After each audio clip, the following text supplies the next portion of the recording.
Get in here. Come on in. Get in here. I'm going to push this stool out of the way. Get in here. Come on. It's 8 o'clock. Strengthen your soul is on. The weather's beautiful. Get in here. At some point, if I can control it, we're going to do a strengthen your soul outside. If I can get the microphone issue sorted out, which I still haven't been able to. But come on in. Get in here. We need you. We want you. Grab a drink. Get your favorite drink. Tonight I'm having water. I was thinking about having cucumber water or maybe something more exciting, but you know what? You're exciting enough. And so all I need is water. But get in here. Come on, we need you. We need you. We want you. Get in here. Just to remind you of the schedule, as always. 8 o'clock we open up. 8:01 we have a drink. We cheers to each other. 8:02 we start. 8:10 we try something.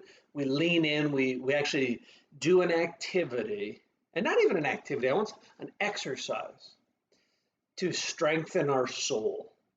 And the whole premise of what we're doing is this. Uh, in this season, there's probably nothing more important that you can do than work to strengthen your soul. And one of the promises of Jesus, whether you're new to faith, outside of faith, not sure about faith, not sure about Jesus, but one of his promises was this: if you trust him, he has rest for your soul. So grab a drink. We're going to take a drink together in about 10 seconds here, and then we're going to get right to work. So again, I'm having water in an innocent gun glass. Unfortunately, it's not innocent gun, but maybe one day it will be. So with that being said, cheers. Let's have a sip. And then let's talk about your soul. Tonight, we're talking about this idea of getting better every day. How do you get better every day? So one of the secrets of people who are inside of faith and inside a church in particular, that's what I do, many of you know that, is this. Almost every day for people who go to church is not highlighted with a sense of God's presence, with a deep, abundant sense of spirituality. And it's one of the things that actually people outside of church world, some of you watching, go, why is that? And here's what I want to tell you. It's because we don't know how to access a sense of connection with God. So I want to give you a tool tonight on how do you do that. And it's actually, it's comes from a guy named Ignatius, who was lived, I believe, and you can fact check me on this, and I'm going to be wrong. So I'm going to be wrong. But I believe he lived in about 1100 AD, but in the Dark Ages. But he sort of made it his life's ambition to understand the soul. And part of what he learned was this, is that every day there are little clues to what is killing your soul and what is feeding your soul. And so here's the big idea. Every day, through reflection, we can actually experience a deepening sense of God's presence and a sense of where we were actually, our soul was leaking out. So basically, the analogy is this in some respects. If the health of your soul is a bucket, there are places where there is a hole in your bucket and you're leaking from it. And there are other aspects in your day where it's like a hose is pouring water and filling your bucket. And the hose is actually signs of actually the presence of God, of the universe, of Jesus. So how do you discover those? It's super important to do and very challenging for most people. Whether you got, again, inside of faith, outside of faith, doesn't matter. So how do you get better every day? And so what this Ignatius guy did is he had a thing called the examen of consciousness, which is, and it was exam with en at the end, examen of consciousness. But basically what he did is he said there's two aspects to your day. What you want to do is reflect on your day. So step one, and again, we're going to do this. So evening's a great time. And you look for A, moments of consolation. Moments of consolation. Now, what on earth does that mean? And the way he described it, and I'm just paraphrasing, and this is super helpful. You look for moments of great joy and delight.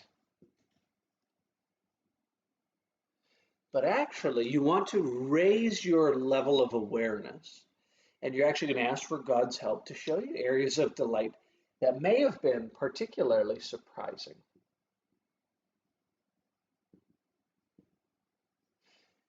So, for example, you may have had a moment where you gazed into the eyes of your children and you literally just felt your soul strengthen, or you were working exceptionally hard and you just had this moment of euphoria. And some of these moments of consolation, they last us for a lifetime and they teach us about ourselves. So, I'll give you one of mine. When I was 10 or 11 years, 10 years old, I started an eBay business. I used to buy and sell hockey cards.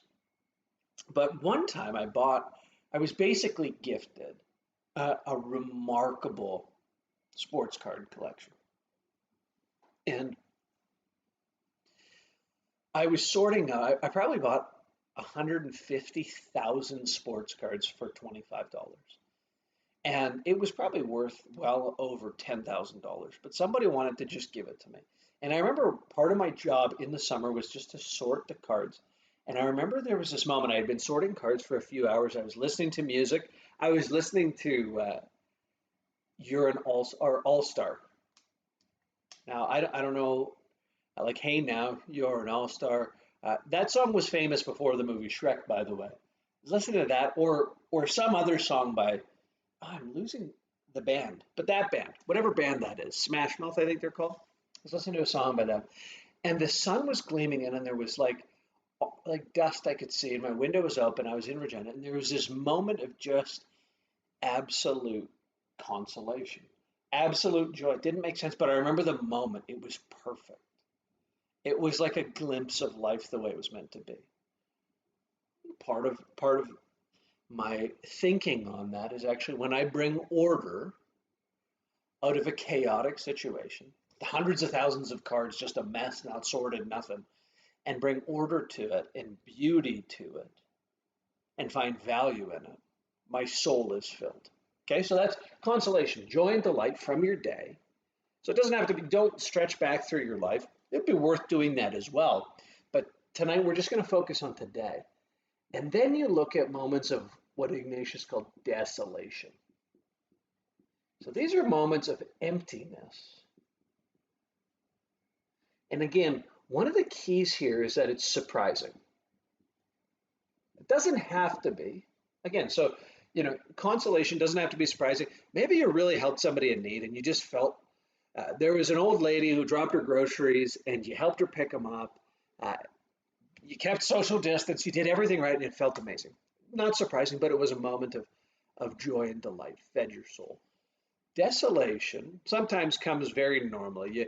You betrayed a friend, you gossiped about somebody, um, you wasted the whole day, and it felt like your soul it had a hole in it, and it was dripping out of there. But desolation can also be surprising. Could be an area of emptiness. So again, I'll just share mine. I became aware of the emptiness of getting drunk. I used to love just getting drunk all the time. I had a lot of fun doing so. However, there was always a sense of emptiness about it. And it was one of the signs that it was hollowing out my soul. So, Ignatius said you should do this every day. Just take some time to reflect. So, what we're going to do now is just reflect upon our day. And we're going to go, what do I have to learn? So, we're going to ask the universe, God, the Father of your soul, Jesus Christ, to help us raise our awareness. Now, if you do this every day, if you do it just once, You'll begin to pick up some hints of where your soul is being strengthened and where you're being weakened. If you do this every day for a week, you'll notice a pattern. If you do this every day for a month, your life will change. You'll draw nearer to God. You'll have a deeper sense of love and connection. So let's take a moment and we're just going to pause and reflect and go and just survey your day. Ask God to help you pray. Go and think about your day. Pray and think. Those two go together. They're not enemies, they're friends. Just think, where was a moment of joy or delight? And maybe it was surprising or small or subtle, and that's okay.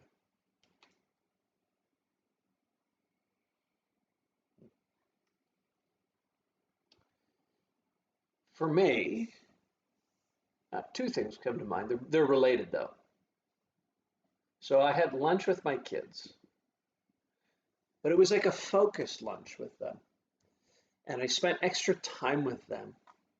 And honestly, I just sat with them and we like had a great lunch. We talked about how we could really enjoy it. And uh,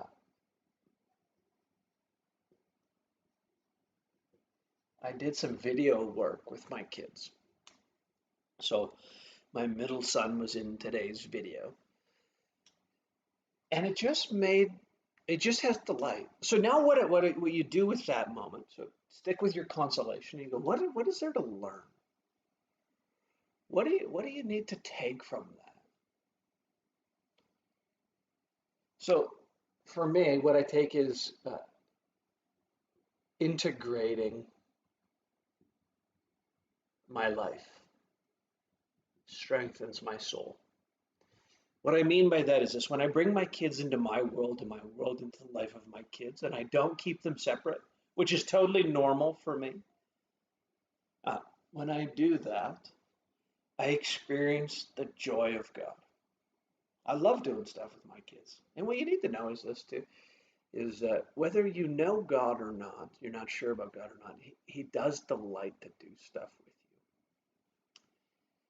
Now we'll do desolation. This is a bit more vulnerable for me. And just think through your day. Go, where was there emptiness or less joy than there ought to have been? Just think and pray.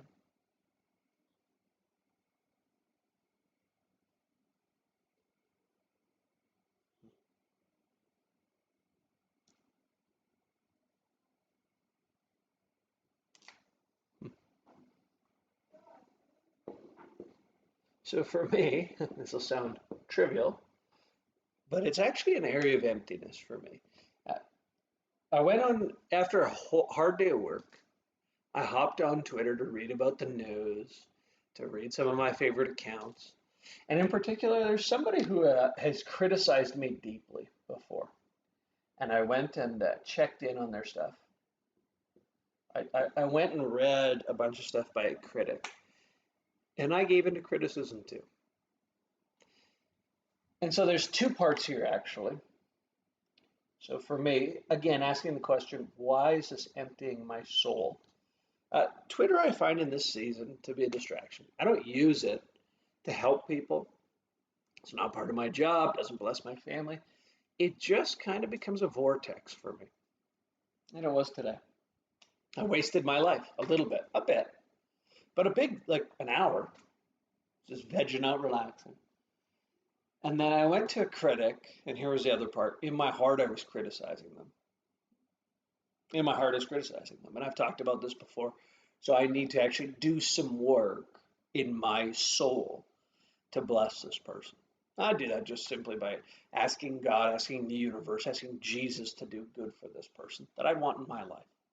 So hopefully, you and I, this week, I dare you, this week, what might happen if you took 5, 10 minutes, maybe before strengthen your soul, maybe afterwards, and just go, what was a moment of surprising joy? What was emptying my soul?